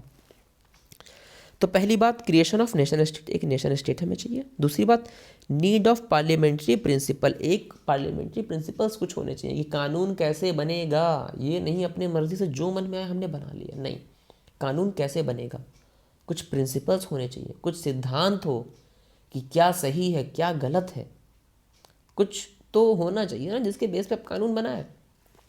तो नेशन स्टेट चाहिए और पार्लियामेंट्री प्रिंसिपल और freedom of press and association. देखिए भाई, नेपोलियन ने भी सेंसरशिप लगाई थी, अगर आपको याद हो, पीछे आपने देखा था। तो पहली बात, प्रेस की आज़ादी होनी चाहिए कि क्या छपना है क्या नहीं छपना है, कौन सी न्यूज़ सरकार के खिलाफ जाएगी उसको कोई रोके, ऐसा नहीं होना चाहिए, ठीक है। प्रेस आराम से सरकार की कमियों को गिना सके। दूसरी बात, एसोसिएशन फॉर्म कर सके लोग। एसोसिएशन का मतलब कि ग्रुप बना सके, किसी स्पेशल चीज़ को, किसी पर्सपेक्टिव को लेकर के लोग ग्रुप बना सके, एसोसिएशन बना सके, ठीक है। अच्छा, अब बात करें थोड़ा सा जर्मनी के बारे में। यहाँ तक एक आपका चैप्टर का एक पार्ट और ख़त्म हुआ। अब बात थोड़ा जर्मनी में क्या हुआ था। जर्मनी में एक जगह है फ्रैंकफर्ट, क्या नाम है, ये क्यों चूज़ कर ले रहा हूँ, देखिए बार बार गलत चूज़ हो जा रहा है, खैर कोई बात नहीं। तो जर्मनी में एक जगह फ्रैंकफर्ट, ठीक है। फ्रैंकफर्ट में क्या हुआ था, कुछ रेवोल्यूशंस के बाद में वहाँ भी कुछ लोग इकट्ठा हुए, वहाँ भी एक पार्लियामेंट बनी थी। फ्रैंकफर्ट सिटी में बनी थी वो पार्लियामेंट, वहाँ मतलब लोग वहाँ के, तो उसको फ्रैंकफर्ट पार्लियामेंट के नाम से भी जानते हैं। फ्रैंकफर्ट सिटी में बनी थी। यहाँ पे सब कुछ जो है वोट सबने किया था, ऑल नेशनल जर्मन पार्टी एक थी। 831 मेंबर जो यहाँ पे इस पार्टी के थे, उन्होंने जर्मनी का कॉन्स्टिट्यूशन बनाया था। ठीक है, फ्रैंकफर्ट पार्लियामेंट थी, 831 मेंबर्स थे जिन्होंने मिलकर के जर्मनी का कॉन्स्टिट्यूशन लिखा था, वहाँ पे ड्राफ्ट किया था। कुछ बेसिक प्रिंसिपल्स जो इनके थे वो ये थे कि it should be govern by parliamentary principles. ये जो फ्रैंकफर्ट पार्लियामेंट बनी है, लोग क्या चाह रहे थे? पहली बात तो पार्लियामेंट्री प्रिंसिपल की बात करी गई थी ना अभी ऊपर, यहाँ पे नीड ऑफ पार्लियामेंट्री प्रिंसिपल मिला। कहाँ मिला? ये फ्रैंकफर्ट पार्लियामेंट बनाई गई थी कि यहाँ पे ऑल नेशनल जर्मन पार्टी जो है वो चलाएगी सरकार। कैसे चलाएगी? पार्लियामेंट्री प्रिंसिपल के हिसाब से चलाएगी, जो इन 831 मेंबर्स ने मिलकर के ड्राफ्ट किया था। इसको कॉन्स्टिट्यूशन कह लीजिए, पार्लियामेंट्री प्रिंसिपल कह लीजिए, यही वो चीज़ थी। ठीक है, अब इसमें 2-3 चीज़ें क्या थी? पहला, किंग इज़ हेड। हेड कौन होगा भैया? राजा होगा। जैसे आज हमारे वहाँ हेड कौन होता है? राष्ट्रपति होता है। वैसे ही किंग कौन होगा? राजा होगा। दूसरी बात, he will be subjected to parliament. Subjected to का मतलब कि पार्लियामेंट उससे सवाल जवाब कर सकती है कि ये काम आपने क्यों किया या ये काम आपने क्यों नहीं किया। दोनों ही चीज़ें पार्लियामेंट उनसे पूछ सकती है। अपनी मर्ज़ी के मालिक आप नहीं हैं। आप काम तो करेंगे लेकिन पार्लियामेंट के हिसाब से करेंगे, अपनी मर्ज़ी से नहीं करेंगे। जो हमारे मन में आया हम करते चले जा रहे हैं, नहीं। किंग फ्रेडरिक विल्हेम एक नाम यहाँ पे है, किंग फ्रेडरिक विल्हेम। इन्हें जो है रिक्वेस्ट किया गया कि आप आइए और हमारी तरफ से राजा बनिए, लेकिन इन्होंने कहा कि कोई मतलब नहीं। इन्होंने कहा कि क्या राजा बना रहे हो? काम संसद करेगी, राजा कोई काम करेगा संसद से पूछ के करेगा, पार्लियामेंट की मर्जी के बिना कर नहीं सकता। मुझे नहीं बनना राजा, ऐसा इन्होंने कहा। इन्होंने मना कर दिया, रिफ्यूज़ टू टेक क्राउन, की मैं क्राउन नहीं पहनूंगा। फिर नेशनल असेंबली ने कहा कि ठीक है आप हटिए, हम खुद अब कंट्री संभाल लेंगे, कंट्री जो है हम खुद देख लेंगे, आपकी ज़रूरत नहीं है हमें। ठीक है, national assembly took charge of the country. National assembly ने कंट्री का चार्ज खुद ले लिया। एक छोटा सा चीज़ आपको क्वेश्चन पूछ सकता है रोल ऑफ वुमेन के बारे में, कि रोल वुमेन्स का रोल क्या रहा। देखिए प्रोटेस्ट में तो वुमेन्स काफ़ी आगे थी, साथ में थी। वुमेन्स ने न्यूज़पेपर निकाले, एसोसिएशन, देखिए न्यूज़पेपर निकालने, एसोसिएशन बनाई थी कई तरह की, और रिवोल्यूशन में जहाँ भी जो भी प्रोटेस्ट वगैरह हुए वुमेन्स हमेशा आगे रही। लेकिन जब पार्लियामेंट बनी तो वुमेन्स को ज़्यादा वहाँ पे सपोर्ट कुछ नहीं मिला। पार्लियामेंट जब बनी तो वुमेन्स को कुछ नहीं दिया नहीं गया। क्या मिला? सिर्फ they got only position of observer, कि आप बैठिए ऑब्जर्व करिए, देखिए कि संसदीय कार्यवाही कैसे चल रही है। ठीक है, अच्छा। फिर एक बड़ा टॉपिक सामने आ रहा है मेकिंग ऑफ जर्मनी, की जर्मनी, मेकिंग ऑफ जर्मनी कह लीजिए या यूनिफिकेशन ऑफ जर्मनी भी इसको कह सकते हैं। कैसे हुआ था? देखिए जर्मनी का यूनिफिकेशन तो सबसे पहले स्टार्ट हो गया था, बहुत पहले स्टार्ट हुआ था। कब हुआ था? 1815 ही मान सकते हैं आप इसको। ठीक है, तो unification of Germany was so slow, इतना धीरे क्यों चला था? आपको याद होगा मैंने प्रेप कंट्रीज़ की बात करी थी, वियना ट्रीटी की बात करी थी। तो उस वियना ट्रीटी में एक लास्ट टॉपिक था settlement of Europe. Settlement of Europe में क्या हुआ था? फ्रेंच जो फ्रांस की बाउंड्रीज थी उसको तो कन्फाइंड कर दिया गया, सीमित कर दिया गया, और जर्मनी वाला जो हिस्सा था वो ऑस्ट्रिया को दे दिया गया। प्रेप में जो ऑस्ट्रिया थी उसको कहा ले जाओ, यहाँ पे तुम अपना रूल करो, गवर्न करो। ठीक है, इस वजह से दिक्कत हुई। पहला, पॉलिटिकल इंटरफेरेंस। जर्मनी की पॉलिटिक्स में बाहरी इंटरफेरेंस बहुत था। ठीक है, तो जब एक कोई सेंट्रल पावर नहीं होगी तो फैसले लेने में दिक्कतें होंगी, दिक्कत आएगी कोई भी बड़ा डिसीजन अगर आपको लेना हो तो। दूसरा, इंटरफेरेंस ऑफ ऑस्ट्रिया। ऑस्ट्रिया का कब्जा था, ऑस्ट्रिया को दिया गया कि आप यहाँ पे सरकार चलाइए या जो भी करिए। तो इंटरफेरेंस बहुत था ऑस्ट्रिया का, ऑस्ट्रिया नहीं चाह रहा था कि ऐसा हो। और इनकी मिलिट्री खुद की वीक थी, पावर थी नहीं, पावर नहीं रहेगी तो आप प्रोटेस्ट कैसे कर सकते हो? तो अब बना कैसे, फिर यूनाइट हुआ कैसे? जर्मनी जो बनाया गया, टोटल 39 स्टेट्स को मिला करके जर्मनी फॉर्म करी गई। ये ऑस्ट्रिया के अंडर थी, अभी मैंने आपको बताया था ऑस्ट्रिया के अंडर रखी गई थी, वियना ट्रीटी जो हुई थी उसके हिसाब से। तो प्रशिया जो था सबसे मजबूत स्टेट था, वही प्रशिया जिसने जलवरीन बनाया था। तो ये Prussia was an important state क्योंकि इसके पास में स्ट्रॉन्गेस्ट आर्मी थी, इसकी आर्मी सबसे मजबूत थी। प्रशिया ने इनिशिएटिव लिया, कब लिया? 1848 में प्रशिया ने कहा कि हाँ अब जर्मनी को हमें जो है एक बनाना चाहिए। एक नाम सामने आता, ओटो वोन बिस्मार्क, बहुत ही महत्वपूर्ण इंपॉर्टेंट नाम है, ध्यान रखिएगा। ठीक है, स्क्रीनशॉट ले लीजिएगा अगर आप चाहें तो, मैं थोड़ा सा इसे क्लीन कर देता हूँ, ठीक है।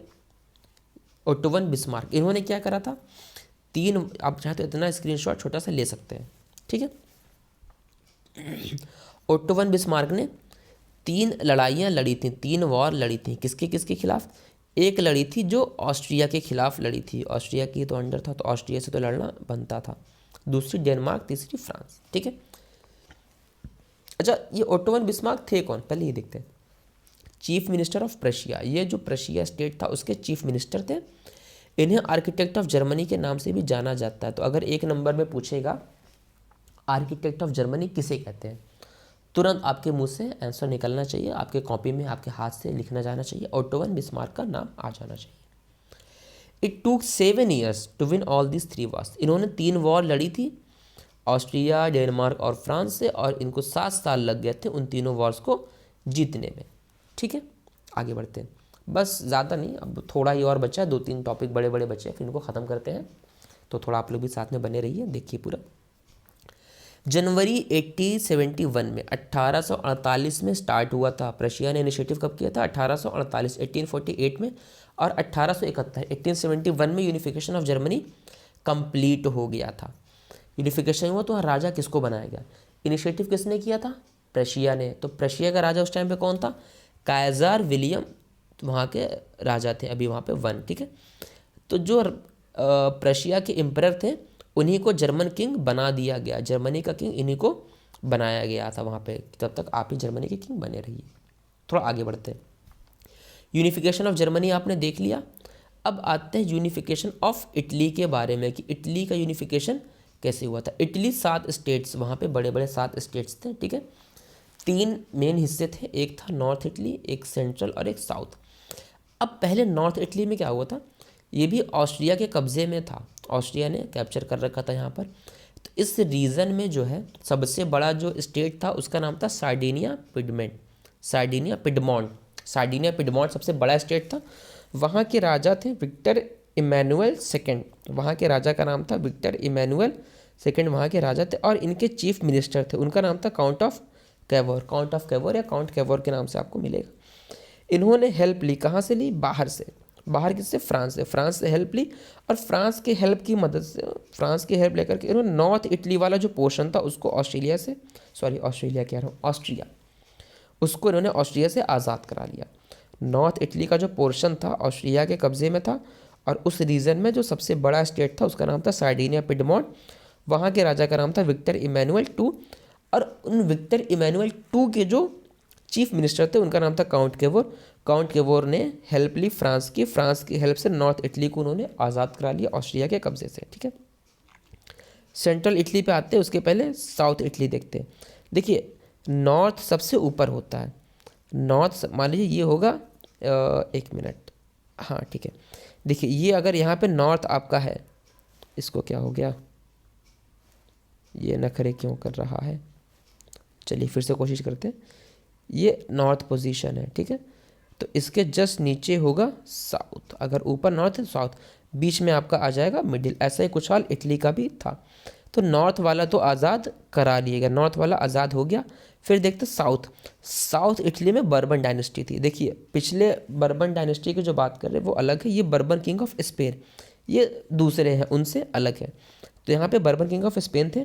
तो यहाँ पे एक आम आदमी ही थे, गिज़ेपी गैरिबाल्डी।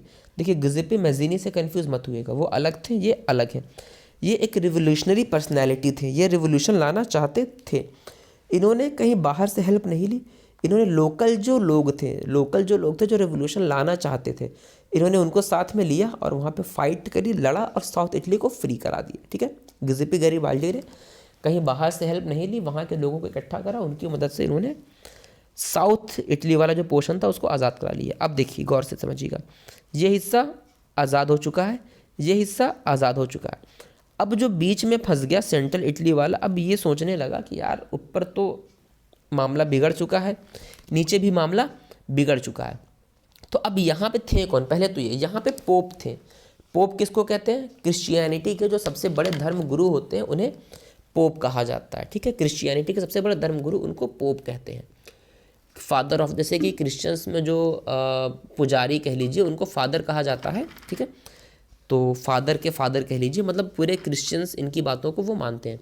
तो पोप का वहाँ पे अभी चल रहा था शासन, कि वहाँ पे डायरेक्टली इनडायरेक्टली पोप का शासन चल रहा था। उनके हिसाब से सारे लॉज बनते थे, कि लॉज कैसे बनेंगे वही पोप बताते थे। तो अब जो पोप थे ये डर गए, जो पोप थे डर गए देख करके कि अगर हमारे ऊपर हमला हो गया कहीं से तो हम तो लड़ भी नहीं पाएंगे, दोनों तरफ से अब हम घिर चुके हैं, ठीक है।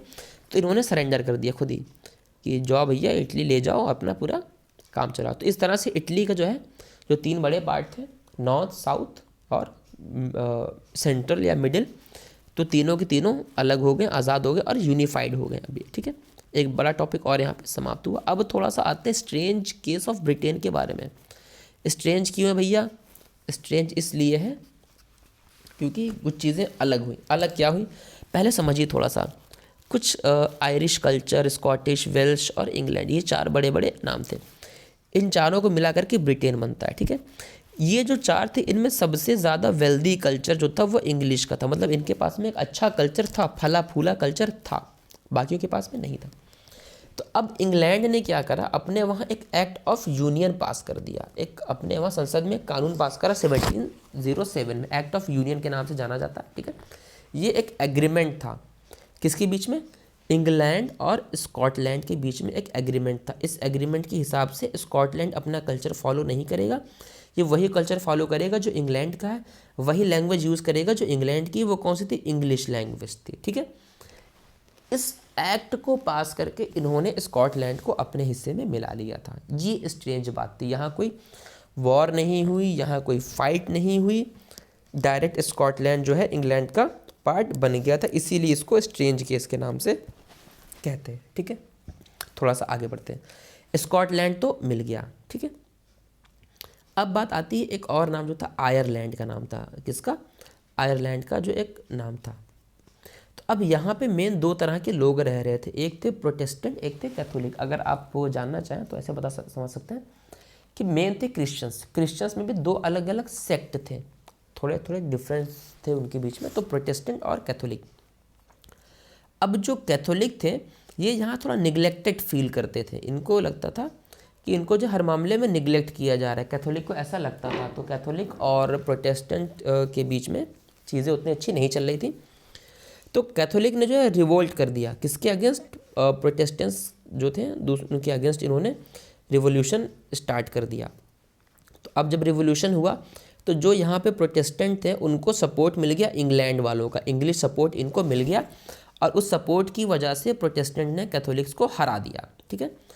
After a failed revolt by Wolfe Tone, एक नाम यहाँ पे था वोल्फटोन ने, उन्होंने अपनी जो कंट्री को यहाँ पे मिला लिया यूनाइटेड किंगडम के साथ में। इनकी जो कंट्री थी incorporated with the into the United kingdom. जब ये हार गए तो आयरलैंड को भी यूके में मिला दिया गया वहाँ पर, ठीक है। अब जब मैंने अभी बताया ना कि जब भी कोई नई चीज़ बनती है तो चाहते हैं कि सब कुछ नया हो। जैसे फ्रांस में नया झंडा, नई लैंग्वेज, नया नेशनल एंथम, तो वही चीज़ ब्रिटेन में भी देखी गई कि सब कुछ हमारा नया होना चाहिए। इसका मतलब कि पुरानी चीज़ों को हम पीछे छोड़ आए, तो कुछ नया सिंबल। इन्होंने एक ब्लैक फ्लैग इनका था जिसको यूनियन जैक कहते हैं। एक नया नेशनल एंथम इन्होंने इंट्रोड्यूस करा, God save our noble king. Language कहा कि इंग्लिश रहेगी, पूरे जो भी हिस्से हमारे अंदर में उसकी लैंग्वेज इंग्लिश ही रहेगी, ठीक है। ये भी एक बहुत बड़ा टॉपिक, आपके 3 बड़े बड़े टॉपिक यहाँ पे ख़त्म हुए। फिर एक इंपॉर्टेंट टॉपिक, बस 1-2 और बचे, ज़्यादा नहीं है, जल्दी इसको बस वीडियो को अब समाप्त करेंगे, ख़त्म करेंगे, ठीक है। विजुअलाइजिंग द नेशन, एक नेशन को विजुअलाइज करना कैसे होता है। फॉर एग्जाम्पल आपने सुना होगा भारत माता, या एक वो तस्वीर है एक लेडी की, वो आपके सामने जैसे ही आती है आपको तुरंत दिमाग में अपना देश याद आ जाता है, ठीक है। आपने कानून अंधा होता है, वो कानून की देवी, इंसाफ की देवी को देखा होगा कि वो तराजू है, आंखों पे पट्टी बंधी, देखती है आपको तुरंत एक न्याय, जस्टिस आपके दिमाग में आने लगता है। तो ऐसे ही कुछ निशान, ऐसे कुछ सिंबल्स थे जिनको एलिगोरी कहा गया। एलिगोरी का मतलब जैसे कि अपनी जो भारत माता है वो एक एलिगोरी है, ठीक है। एलिगोरी है कि वो जहाँ भी देखेंगे वो रिप्रेजेंट करेंगे इंडिया को, अपने देश को। उसको देखते ही आपके अंदर देशभक्ति जो है जागने लगी कि आपको अपना देश याद आएगा तुरंत। एक एलिगरी की डेफिनेशन क्या, ये देख लीजिए पहले। When an abstract idea is express through a person और अ थिंग, ठीक है, या इसको कहते हैं mental construction of a female image who doesn't exist, who doesn't exist. देखिए इस चीज़ को ऐसे समझिए कि एलिगोरी मतलब बता ही दिया कि एक वो स्टैचू या एक फीमेल कैरेक्टर जिसको देखती है, नाम सुनती है, आपके दिमाग में तुरंत आ जाए कि अच्छा ये इस देश के बारे में है। दो एलिगरीज की बात है, एक फ्रांस की एलिगरी थी, उसका नाम था मैरियाने, और एक जर्मनी की, उसका नाम था जर्मेनिया, ठीक है। तो कहीं भी मैरियाने, अगर वो एक अच्छा फीमेल कैरेक्टर किस लिए रखा गया, इसलिए वीमेंस को थोड़ा सा रिस्पेक्ट देने के लिए फीमेल कैरेक्टर। और दूसरी बात, एलिगोरी जो बनाएगी वो ऐसी हो कि वो किसी रियल में कोई लेडी ना हो, वो एक इमेजिनरी कैरेक्टर हो जो इमेजिन किया गया हो, ठीक है। और एलिगोरी के बारे में ज़्यादा अपनी बुक में देख सकते हैं। अगर ज़्यादा यहाँ रखेंगे तो वीडियो बहुत लंबा हो जाएगा, बहुत ज़्यादा लंबा रखना नहीं चाहते, शॉर्ट सा रिवीजन है। आप बुक में एक टेबल आपको मिलेगी, उसमें लिखा होगा कि एलिगोरी में किस चीज़ सिंबल का क्या मतलब था, क्राउन का, या ईगल बना है, या पीछे से लाइट आ रही है, वो आप देख लीजिएगा। आखिरी टॉपिक हमारा है, इसके बाद में ख़त्म है। आखिरी टॉपिक है नेशनलिज्म एंड इम्पीरियलिज्म। देखिए नेशनलिज्म तो आपको समझ में आ गया होगा, इतनी देर से आप पढ़ रहे हैं। नेशन की बात करी हमने, नेशन स्टेट की बात करी, ठीक है। तो ideology that emphasizes loyalty devotion to a nation और अ नेशन स्टेट, ऐसी आइडियोलॉजी, ऐसी विचारधारा जो एक नेशन या एक नेशन स्टेट के प्रति आपकी लॉयल्टी, आपकी वफादारी को बताती है, उसको नेशनलिज्म कहते हैं, ठीक है। दूसरी तरफ इम्पेरियलिज्म जो होता है नेशनलिज्म से थोड़ा सा आगे बढ़ करके, to capture another country for the expansion of your own country, अपनी खुद की कंट्री के एक्सपेंशन के लिए जब आप किसी दूसरी कंट्री के ऊपर कब्जा करते हैं, वहाँ के रिसोर्सेज के ऊपर कब्जा करते हैं, आप उसको यूज़ करते हैं अपने फ़ायदे के लिए, तो उसी को इम्पेरियलिज्म कहा जाता है। आप समझ सकते हैं imperialism is equal to nationalism plus capture, कि आपके अंदर नेशनलिज्म तो होना चाहिए, प्लस आप दूसरी कंट्री को कैप्चर भी कर लें अपनी कंट्री के फ़ायदे के लिए, उसको फ़ायदा पहुंचाने के लिए। एक वर्ड फिर यहाँ पे आता है बाल्कन कंट्रीज़। बाल्कन कंट्रीज़ उन्हें कहते हैं जो रिसोर्स रिच कंट्रीज़ थी, जैसे कि यहाँ पे कुछ नाम दिए हुए हैं, Albania, Bosnia, Croatia, Romania, Bulgaria, ये कुछ ऐसी कंट्रीज़ थी, इनके पास में रिसोर्स बहुत सारे थे। तो अच्छा, ये सारी की सारी ऑटोमन एम्पायर के अंडर में थी। अब क्या हुआ था कि ऑटोमन एम्पायर जब वीक पड़ने लगा तो इन कंट्रीज़ ने अपने आप को आज़ाद घोषित कर दिया। जब तक ये कंट्रीज़ ऑटोमन एम्पायर के अंडर में थी तब तक इनकी सुरक्षा की जिम्मेदारी ऑटोमन एम्पायर की थी, बिकॉज इनके ऊपर हमला करना मतलब कि ऑटोमन एम्पायर के ऊपर हमला करना। तो अब ये ऑटोमन एम्पायर से अलग हो गए, मतलब कि ये थोड़ा सा कमज़ोर पड़ गए थे, अब इनकी सिक्योरिटी के लिए कोई नहीं था। तो जर्मनी, ब्रिटेन, ऑस्ट्रिया और रशिया, इन सब ने मिल करके इन जो बाल्कन कंट्रीज़ थी इनके ऊपर कब्ज़ा करना स्टार्ट कर दिया। क्यों? ये रिसोर्स रिच कंट्रीज़ थी, तो ये यहाँ पे कब्ज़ा करना स्टार्ट करे और यहाँ से रिसोर्स लेकर के अपने कंट्रीज़ में जाते थे। ये कुछ ऐसे समझ लीजिए जो ब्रिटिश इंडिया में आए थे और यहाँ से आके वो ज़्यादा अपना फ़ायदा कमाना चाह रहे थे, कुछ वैसी बात है, ठीक है।